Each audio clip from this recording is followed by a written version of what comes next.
Why you must listen. Welcome back to my channel, English 5 Days. Today we're going to talk about why you must listen. Let's get started. Identify objects around you in English. The first way to stop translating in your head is to identify the objects around you in your target language. So if you're studying English, that means you look at the objects around the room. Look at the things in your life. Don't think of them in your native language first, think of them in your target language first. So if I look around the room and see a computer, I shouldn't think my native language word. I should think my target language word. Start with the items and situations in your everyday life. If I say computer in English, maybe I should say computer in Japanese. I should not say I don't know water in English. I should say omizu in Japanese. Start associating the words in your target language with your everyday life now. So, if you're studying English, that means start getting familiar with the things in your everyday life in English. Repeat phrases you hear native speakers use. Tip number 2 is to repeat the phrases that you hear native speakers use. So, if you're watching this channel, for example, or you're watching a TV show or a movie, listen for the way that native speakers make those phrases. If you hear a phrase you've never heard before, or you hear an interesting combination of words, try to repeat them yourself. Don't just listen, try to say them yourself. If you're in a public space and it's difficult for you to do that, fine. Practice in a place where you feel more comfortable. Maybe if you have some private space to practice, just repeat them. Get your mouth used to saying the words the way that the native speakers do. If you never actually say words, if you're only listening and not producing the language, it's hard to practice and hone your pronunciation. So when you listen to native speakers, try to repeat after them. For example, if you're studying English, you can try to repeat after this video. You can repeat after the things I'm saying because maybe I'm using an expression or a series of vocabulary words together the way a native speaker would. It's a good idea to practice the ways that native speakers put their words together. Try to repeat after native speakers, especially when you're looking at media. You can do this when you're reading books too. Try to read out loud interesting lines of books that you find or something that maybe is difficult for you. Very nice practice tip. Make a situation where you can't escape into your native language. This essentially means immerse yourself. Going to a country or a place where you can speak only that language is very difficult for some of you. I totally understand.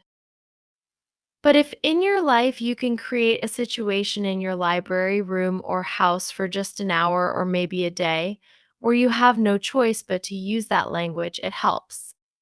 You cannot escape, you cannot go back to using your native language as a crutch. It forces you to use the language you're studying. If you are lucky enough to live in the country or place where people speak the language you're studying, great. But you have to go out and interact with people. You have to put yourself in a place where you have no choice but to speak. It's hard, scary, and embarrassing at first. But if you find places and create environments where you feel comfortable making mistakes and asking questions, it's valuable for your learning process. This is something I did. My Japanese wasn't very good for a long time, but then I started making friends who couldn't speak English. I joined a hobby group where everything was taught only in Japanese. The people in my class mostly spoke Japanese. We would go out for drinks and food, speaking only Japanese. If I couldn't communicate simply in Japanese, I had no hope of keeping that friendship. It forced me to study, think about the words they were using, and try to learn those words and patterns. I learned how to produce them naturally myself. This was only possible because I had no escape in those situations. Try to do that even if you can do it yourself in your house. It's super helpful.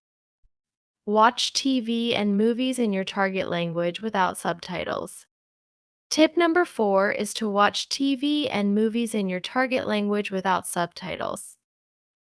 Watching with subtitles can be beneficial, but sometimes I think too much about reading the subtitles and forget to listen. If you've seen a movie in your target language a few times with the subtitles on, try turning the subtitles off. Think about the character's body language and the words they're using. Look up difficult words later. Focus on how people are using their words. Try not to use subtitles. If there's a word difficult to hear, turn on the subtitles in the native language of the movie. It's useful to see the words visually and hear them simultaneously. Try watching movies without subtitles and with closed captions in your target language. Don't bring a dictionary to your lesson.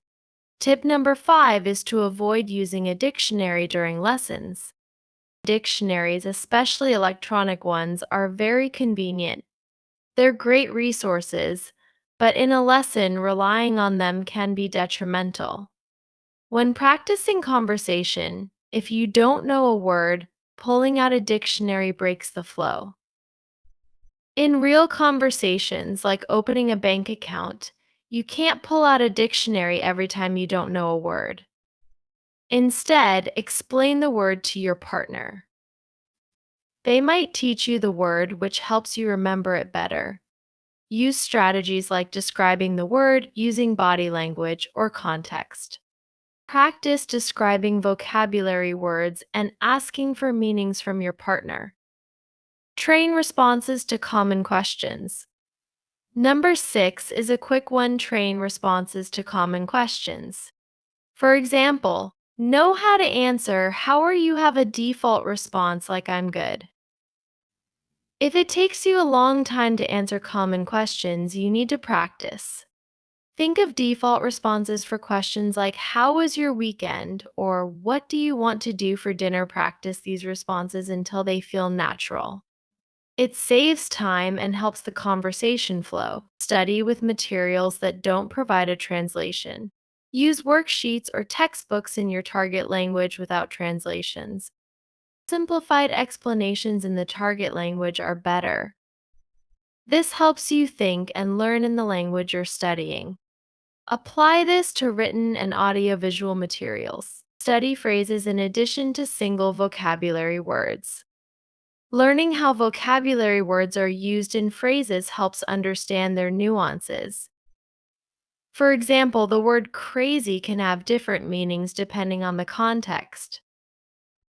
Do your daily activities in your target language.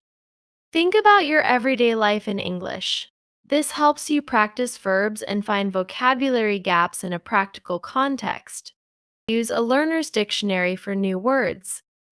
A learner's dictionary provides simple explanations in the target language. This aids understanding without reverting to your native language. These are 10 tips to help you stop translating in your head. It takes time and practice, but these strategies can aid in learning any language. Let us know if these tips are helpful or if you have other suggestions in the comments below. Thank you for watching this episode of English 5 Days. See you again soon. Bye.